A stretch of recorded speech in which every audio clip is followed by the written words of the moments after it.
They call me el Bongocero. When you play the bongos, you hit really hard, boom, boom. So I was hitting the guy in the body, like, and it was making the same sound. When you see el Bongocero fighting, you know you're gonna hear them bongos playing. Every time I go to the body, it's easy work.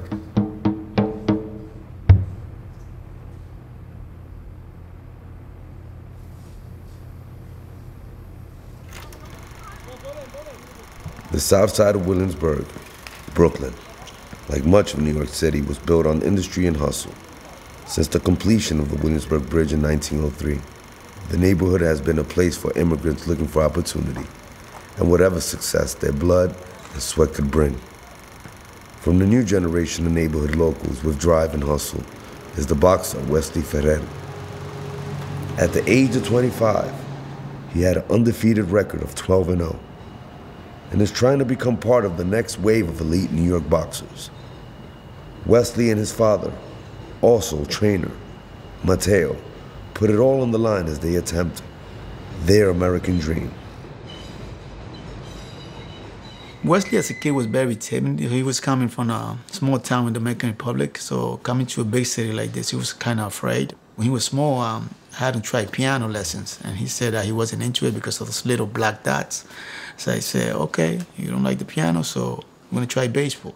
I was moving along, and I said, I want to try him into everything. I tried him into basketball. He was a good rebounder, but he wasn't a good shooter. I brought him over here, and I said, man, we got to try boxing. The minute Wesley shot the first punch, I said, man, this guy's a fighter.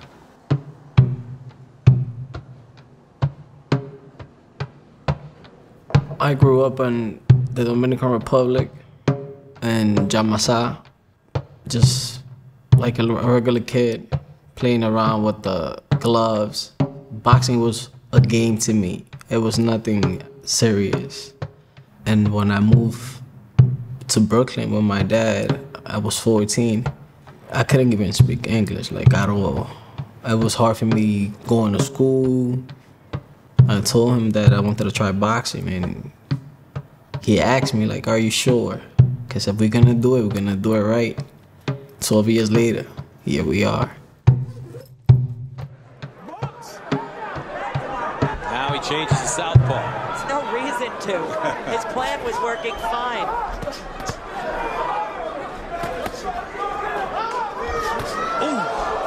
Moyette's too square. 1-2, and Moyette goes down.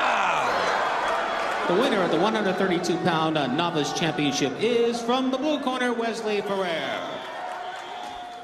After a successful amateur run that included a pair of golden gloves, Wesley attracted the attention of the New York boxing promoters and started his professional boxing career.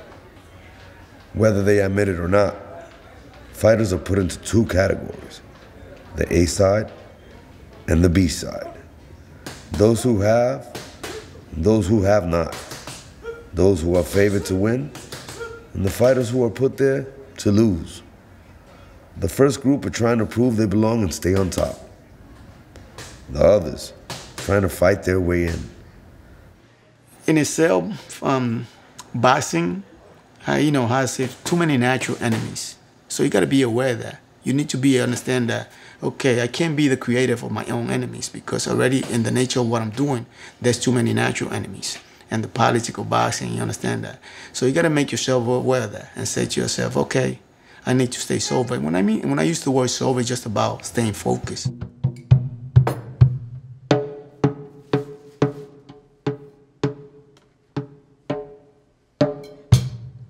The hard part about my dad being my trainer is that I don't know when is my dad talking to me or is the trainer. He tries to be on top of me and to make sure I do the right thing. Being in your 20s, living in Brooklyn, and it's hard because everywhere you go, there's something. So there's traction. When there's girls, the streets, you just gotta deal with it. Everything is in your head, man. Despite being frustrated by the politics of boxing, Wesley and his father train every day, waiting for the promoter to give them the fight. It's been over a year since their last fight, and the end of their contract is quickly approaching. With very little money coming in, the stress of not knowing is beginning to wear on Wesley and Mateo. They often think of giving it all up.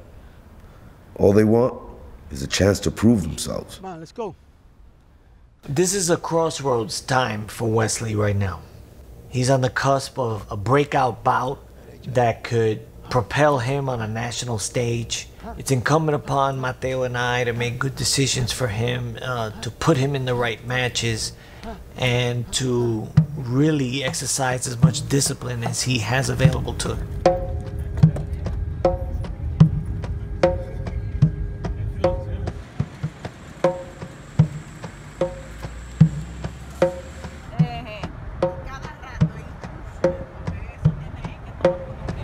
This is my uncle right here.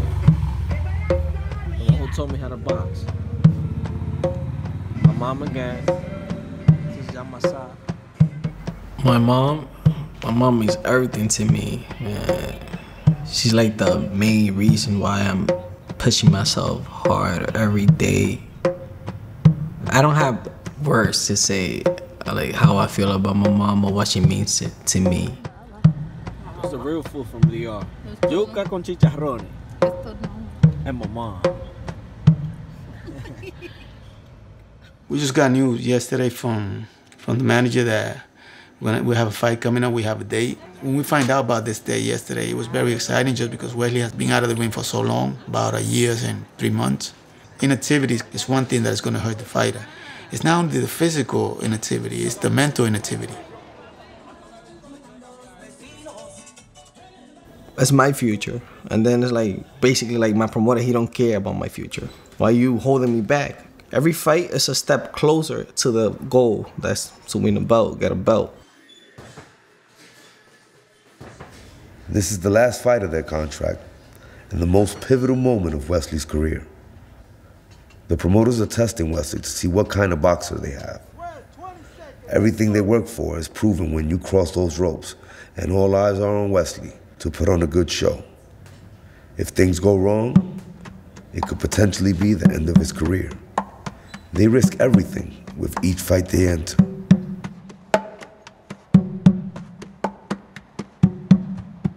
Being a boxer is hard, man. You gotta deal with the pressure. Oh, you have a fight coming up. You got everybody telling you, oh, you better win this fight. But then you think about the fight on TV, everybody in Williamsburg is gonna be watching how you gonna win this fight. It's just a lot going on in my head. The most important thing for me day to day is to keep him focused, like on the boxing, but also like when the training's over and all that, to keep his mind entertained so he's not bored. Because, you know, it can be boring in the training camp, like after you're done training. Because it's like you don't want to just sit home all day and do nothing. It's important for me to help him do the right thing, but have fun doing the right thing. Professional boxing events are produced by a promoter. And so when you have an athlete that is signed by the promoter, the presumption is that his boxer will be on the A side. In other words, that's a house. Those are the boxers and the athletes that are expected to win. Well, because boxing is so fragmented, you need a strong base to make it. For every prospect who's 10-0 or 20-0, for every champion, there has to be the other side, which is the fighter who's 5-16. Those fighters serve a purpose. They're the have-nots.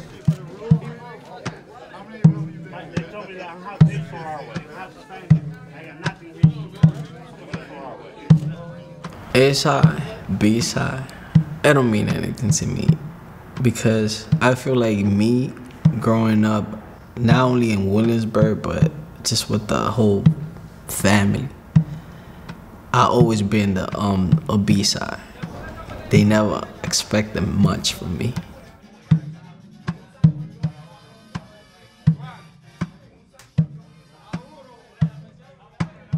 If you don't appreciate the journey, eventually you're gonna get to that time that where you think it's when you accomplish your goal and you're gonna say, man, but if this is it, then you ask yourself and say, man, I don't know, man, because sometimes the journey it's more fun than the actual goal that you accomplish. I don't know that because I haven't gotten there, but eventually when I get there, I'm going to be able to judge it. You know, I got to make sure that I enjoy the journey. And I tell my son every day, make sure you enjoy the journey, man, because that's the only guarantee that we have.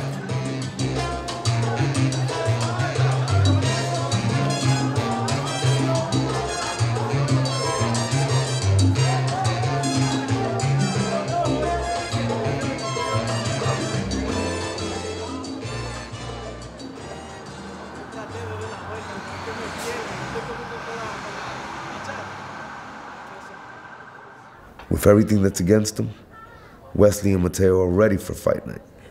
Training camp is over. Now it's time to ease the stress and enjoy the day leading up to the night. This fight and every fight to follow for them will be these types of chances in the ring. The B-side fighter shows that regardless of who might be in the way, nothing can stop him from his goal to provide a better life for himself and his family back in DR. Wesley, as many other athletes, are fighting for an identity. They're fighting for respect. Still being a young man, is trying to carve out a niche for himself, to make himself relevant to the conversation about professional boxing in New York. And I applaud him for being in that struggle.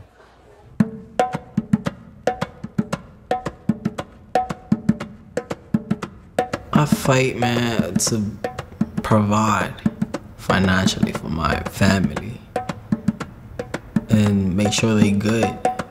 Because if I have a better future, they also gonna have one. Every opponent, it means they in my weight. I'm trying to get the guy out ASAP because I know he's trying to hurt me. And if I let him hurt me, it means I cannot provide for my family, my mom. So I gotta get this guy out my way ASAP. I don't want this, I need this, and I'm gonna take it.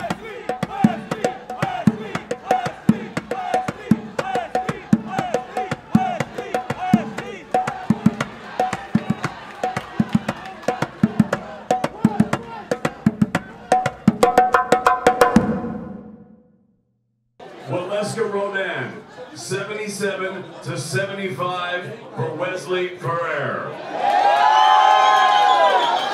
John McKay, 77-75 for Will Madera. And the third scored this contest, 76-76 even. We have a split draw.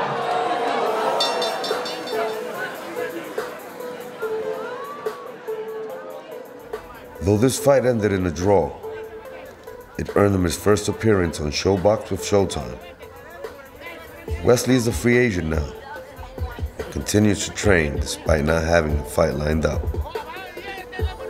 Until then, Mateo and Wes stay in the gym.